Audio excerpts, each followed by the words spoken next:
Before Elon Musk, before Jeff Bezos, before anyone on Earth had ever measured a fortune in billions, let alone trillions, there was a man whose wealth was so vast that the people who witnessed it struggled to describe it in their own language, let alone ours.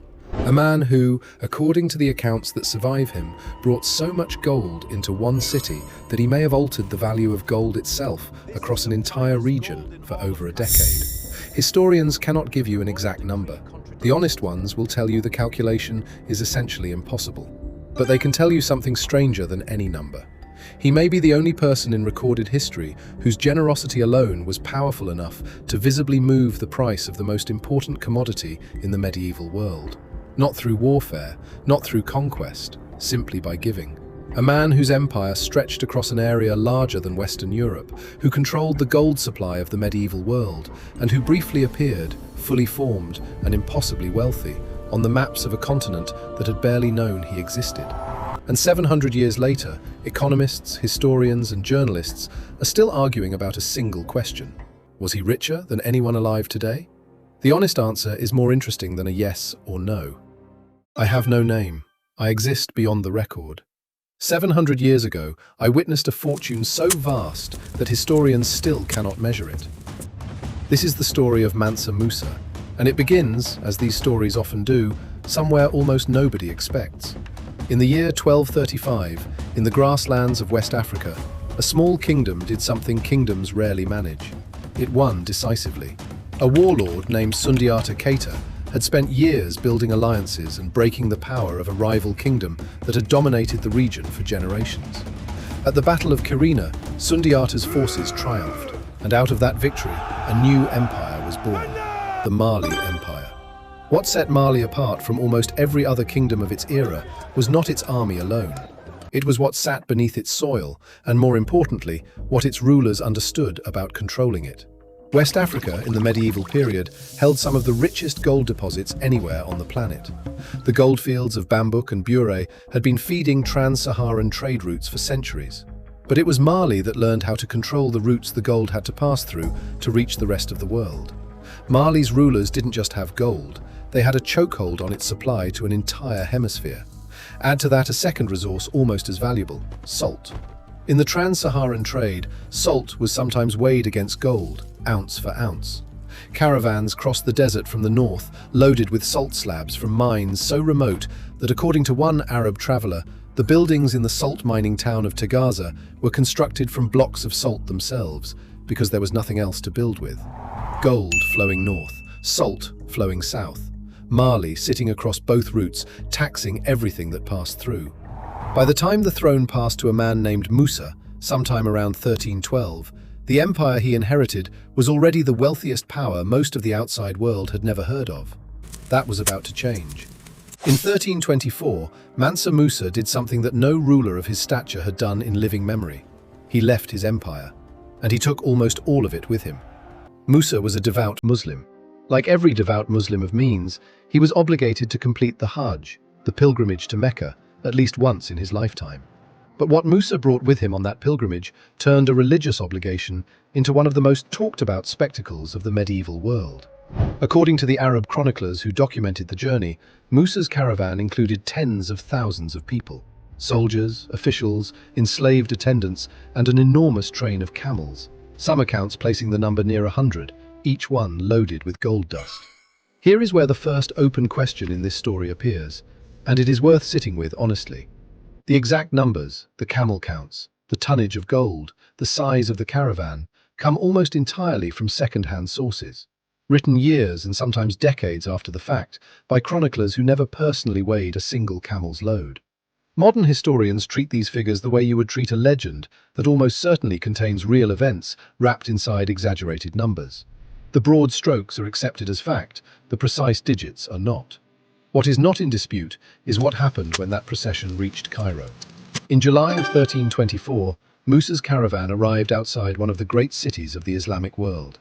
They made camp near the pyramids of Giza for 3 days before crossing into Cairo itself. What followed, according to the scholar Shihab al-Din al-Umari, who arrived in Cairo not long after and spoke directly with people who had witnessed the visit, was a level of generosity that bordered on reckless.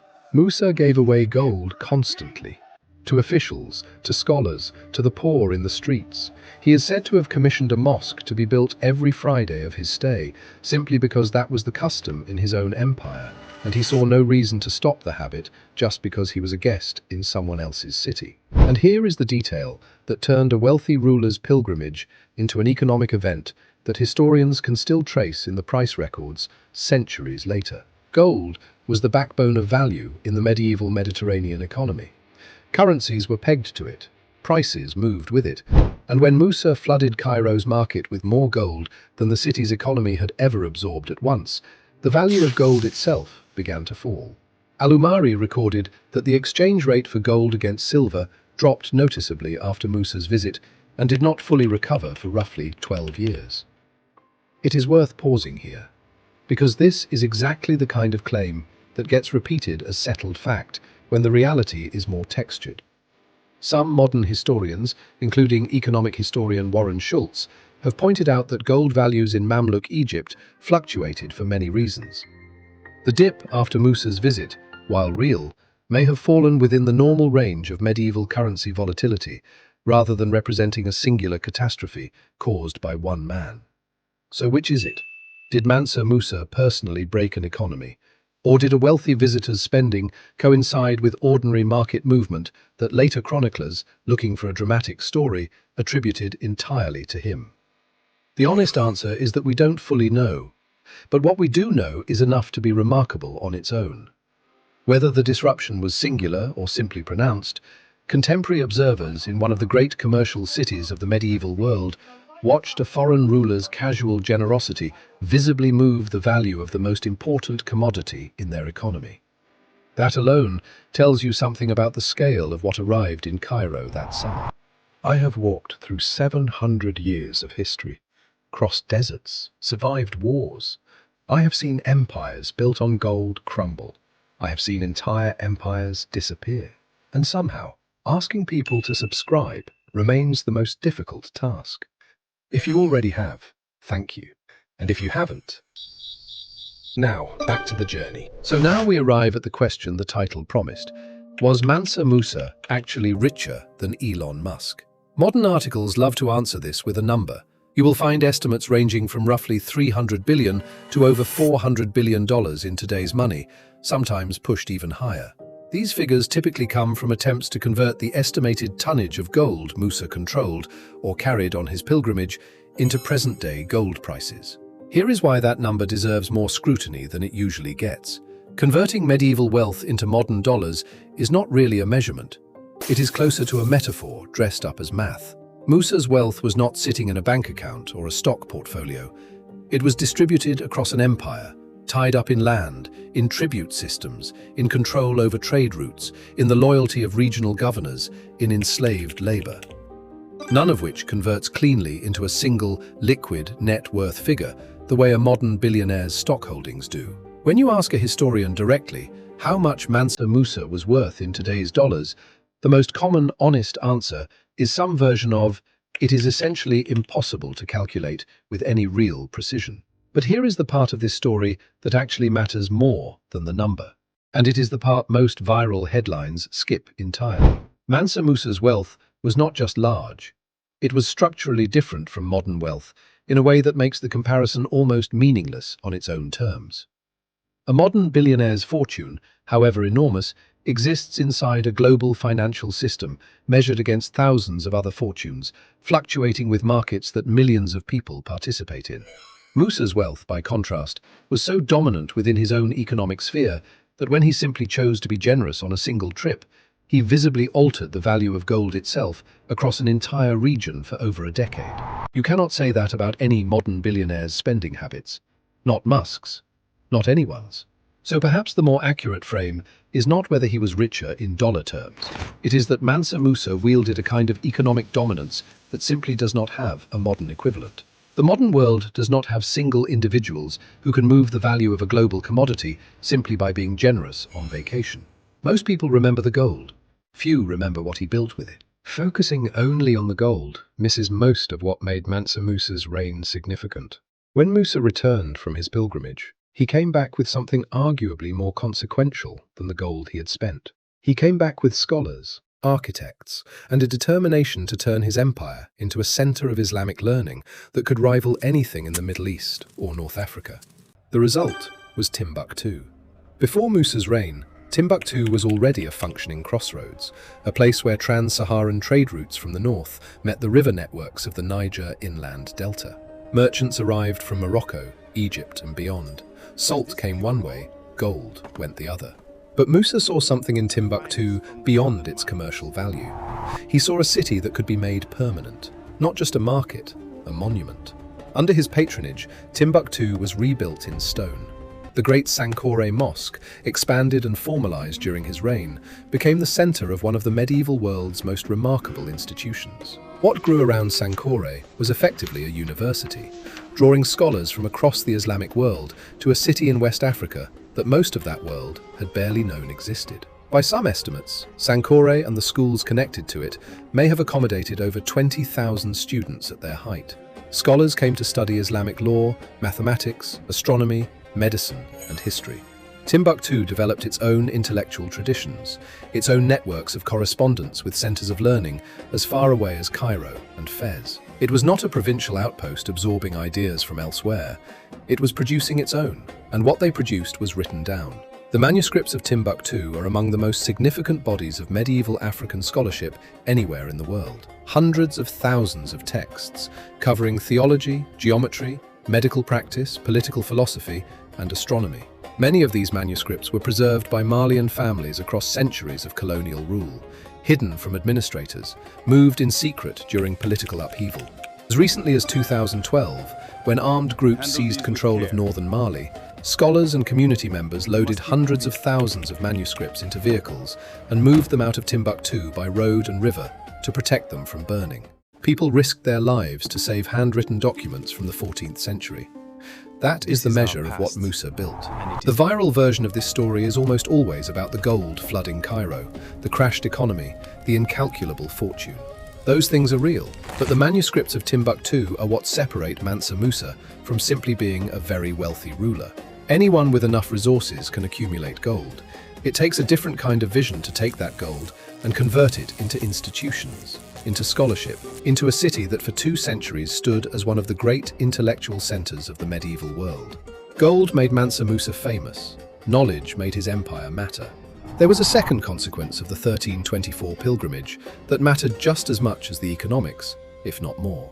Before that journey, sub-Saharan West Africa was, to European mapmakers and merchants, close to a blank space. Acknowledged to exist, barely understood, rarely depicted with any real specificity. After Musa's visit to Cairo, accounts of his wealth and power spread through Mediterranean trade networks and eventually reached European cartographers. By 1375, just over 50 years after the pilgrimage, the Catalan Atlas, one of the most important maps of the medieval world, depicted Mansa Musa seated on a golden throne, crowned, holding a scepter, identified by name as the richest king in the land. It is one of the earliest and most prominent depictions of a sub-Saharan African ruler in European cartography. It exists because one man's pilgrimage made an entire continent's wealth and power impossible for Europe to keep ignoring. For a brief window in the 14th century, the wealthiest, most powerful kingdom most of the medieval Mediterranean world knew about was not in Europe or the Middle East, it was in West Africa. So if Mali was this wealthy, this powerful, and this internationally recognized, the obvious question follows. Why isn't this one of the most famous empires in world history? Why does almost nobody learn this story in school? Part of the answer is what happened after Musa's death, somewhere around 1337. Empires built around a single dominant ruler's competence are often fragile in ways that aren't visible until that ruler is gone. Musa's successors struggled to maintain the same grip on trade routes and regional loyalty that had made the empire so powerful. Over the following century, Mali's territory gradually contracted as rival kingdoms, eventually including the Songhai Empire, absorbed territory and routes that Mali could no longer defend. By the 16th century, the empire that had once stretched from the Atlantic coast deep into the interior of West Africa had shrunk into a much smaller regional power. The great wealth had dispersed, along with the territory. But decline alone does not fully explain the silence. Plenty of empires that declined are still taught extensively. The deeper answer has to do with written records and who controlled them. Much of what we know about Mansa Musa comes from Arabic chroniclers who interviewed people that had encountered him second-hand, supplemented centuries later by Timbuktu manuscripts and oral tradition preserved by Mali's griots, professional oral historians whose accounts were never prioritized by the European academic institutions that shaped what got taught as world history for several centuries. A civilization's wealth, even wealth large enough to visibly bend the value of gold across a region, is not enough to guarantee a permanent place in popular memory. What guarantees that is whether the people who write the textbooks decide your story matters. For Mali and for Mansa Musa, that decision was made for most of the last few centuries by people who simply weren't paying attention. I have walked through empires that believed their wealth was permanent. I have stood in markets where the price of gold shifted under my feet. I have watched palaces fall and seen manuscripts survive. The empires that trusted only in gold, the gold eventually left with them. What remained were the words, the questions, the knowledge written down in rooms that no longer exist. Mansa Musa understood something that most powerful men do not. Wealth held is wealth that ends. Wealth built into something larger than its owner is wealth that outlives him. 700 years later, people are still trying to calculate his fortune. So, was Mansa Musa richer than Elon Musk? The honest answer is that the question itself may be the wrong one. Not because the comparison is unfair to ask, but because it tries to fit a 14th century kind of power into a 21st century kind of measurement, and the two were never built to be compared cleanly. What we can say with confidence is this. Mansa Musa controlled enough of the medieval world's gold supply that when he simply chose to be generous on a single trip, an entire regional economy felt it for over a decade. He used that wealth to build one of history's great centers of learning in Timbuktu, manuscripts from which are still being preserved and studied today. And he forced an entire continent that had largely overlooked his empire to suddenly draw it onto their maps, in gold, on a throne, with his name attached. Whether or not a precise dollar figure could ever rank him above the richest man alive today, Mansa Musa's wealth has done something no modern fortune has managed to do. It has outlived every single person who ever tried to spend it. And 700 years later, we are still trying to find a number big enough to contain it. Maybe that is the actual answer, not a number. A kind of wealth that time itself has never quite been able to spend down. That may be the only calculation that actually matters.